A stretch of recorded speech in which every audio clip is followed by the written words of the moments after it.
Oi, sextos anos, tudo bem com vocês? Como vocês estão?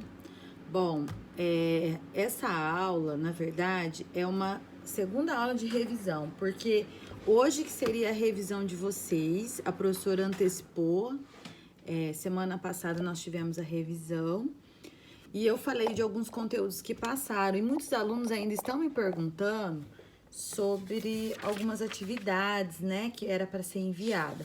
Então, a professora vai falar novamente, tá? Quem não assistiu a outra aula vai assistir novamente para eu poder falar um pouquinho. E eu deixei já a atividade avaliativa para vocês, já está lá no plural e ela já foi liberada. Então, se vocês puderem, a hora que tiver um tempo, tem até o dia 29 para vocês fazerem essas atividades, tá? E eu vou falar novamente o que vai cair, tá? Porque às vezes tem aluno que às vezes não entendeu, às vezes não assistiu às aulas.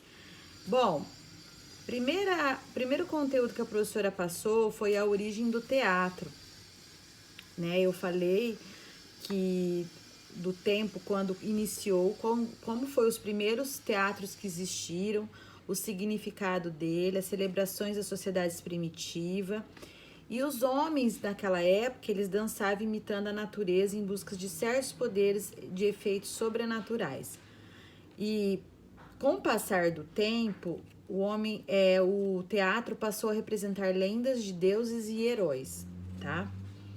Então, o primeiro teatro foi na Grécia Antiga, no século 6 a.C., e apresentava o formato de uma arena e tinha várias utilidades.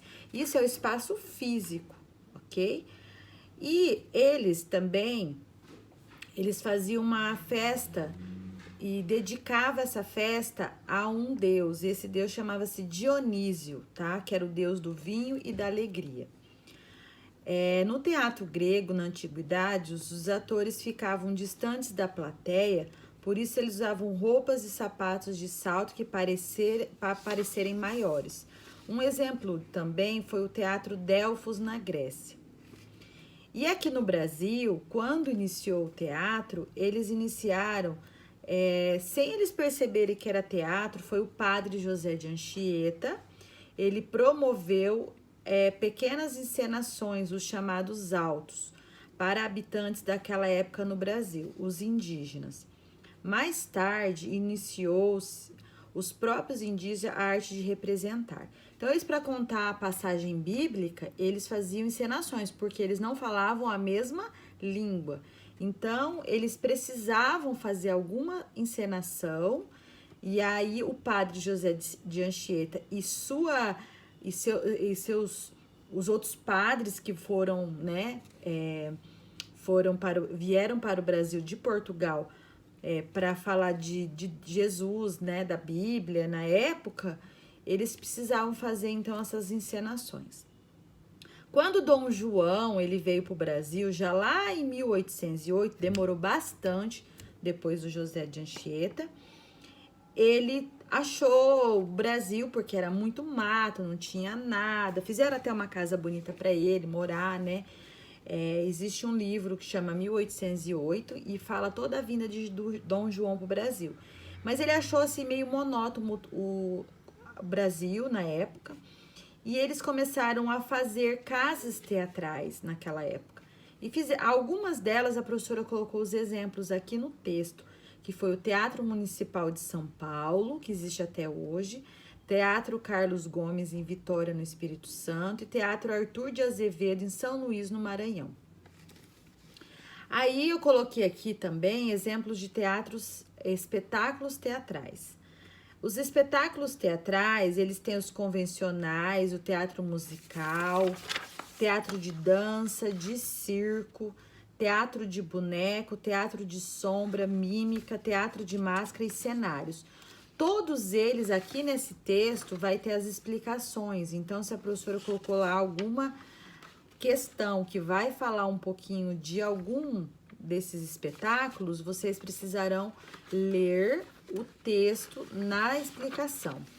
E para aqueles que não fizeram ainda atividade, essa atividade aqui recortar, que é um cenário, e alguns personagens também para recortar. Você poderia recortar, pintar, colar num papel de palito de sorvete ou de churrasco. E você quiser colocar alguma roupinha neles, eu coloquei algumas opções aqui, tá? Agora, a professora também passou os tipos de desenhos, né? Fiz também com vocês um exemplo de desenho que você colocava, você fechava os olhos e aquele lá é o desenho cego. Desenho cego é aquele desenho que você vai poder fazer com os olhos fechados e depois você pode adicionar algum tipo de desenho dentro dele, que é esse tipo aqui, tá? Então, vários tipos de desenho que existe que a gente pode fazer. O desenho livre, o desenho dirigido, o ilustrativo e geométrico. O desenho cego foi o que a professora fez com vocês. As atividades foram essa daqui. A professora deixou um desenho colorido, era para você... Esse aqui é de observação, você ia observar e fazer embaixo e pintar. Depois o desenho de memória, que você pode estar olhando um desenho e depois tentar memorizar o que você... memorizar o máximo possível daquela imagem e depois relatar com os seus traços no desenho. Desenho de observação, que é aquele que eu acabei de falar, e esse daqui. Depois nós tivemos o dia da árvore, que era para vocês fazerem uma atividade do Claude Monet. Eu falei sobre a árvore, a importância dela, o objetivo e a conscientização a respeito da preservação desse bem tão valioso. A data é dia 21 de setembro, que é diferente de outras partes do mundo, foi escolhida em razão do início da primavera, que é diferente de outras partes do mundo, então por isso que foi essa data, tá? A árvore, então, ela ajuda a evitar a erosão no solo, são responsáveis por melhorar a umidade relativa ao ar devido à evapotranspiração. As árvores das florestas liberam grande quantidade de água por evaporação, ajudando na formação das chuvas e regulação do clima. Fornecem sombras, que ajudam a reduzir a temperatura do ambiente. A mais significativa importância das árvores é a ambiental. Então, assim, eu falei sobre a primavera, né, que se inicia dia 23 de setembro, e do artista plástico, que fez parte, assim, de um estilo de arte que ele pintava muito, estilo primavera, tá? Que chama Claude Monet. Ele nasceu em 1840 e morreu em 1926. Ele foi um dos artistas mais importantes da pintura impressionista, pois estudava a luz solar refletida, os quadros Impressão Nascer do Sol, as embarcações, navegantes e outros foram exemplos disso. Então, Claude Monet foi um pintor francês considerado um dos mais importantes pintores da escola impressionista. Quando vocês estiverem lá no 8º ano, mais ou menos, a gente vai estudar sobre algumas etapas de arte que foram as vanguardas europeias e foi o estilo de arte que os artistas faziam naquela época, em determinado tempo, como se fosse uma moda. Agora é moda pintar assim. Então, vários artistas pintavam assim. Então, era um estilo, então tinha um nome. Então, nós vamos aprender lá na frente. E esse artista fez parte desse movimento e ele fez um estilo de técnica que ele dava a impressão que a luz do sol estava no quadro. Ele fez do seu jardim um cenário magnífico, lindo, para que ele pudesse fazer suas obras. Dentro do quintal dele, com certeza, ele morava numa mini chácara, num lugar bem lindo, que existe até hoje, gente, que dá pra gente ver, ir lá pra visitar. A Ponte Japonesa, o nome do quadro, e as Ninféias. Aí a professora passou 2 atividades. Uma era para você fazer uma ponte, né, com durex e tinta guache, que foi essa daqui.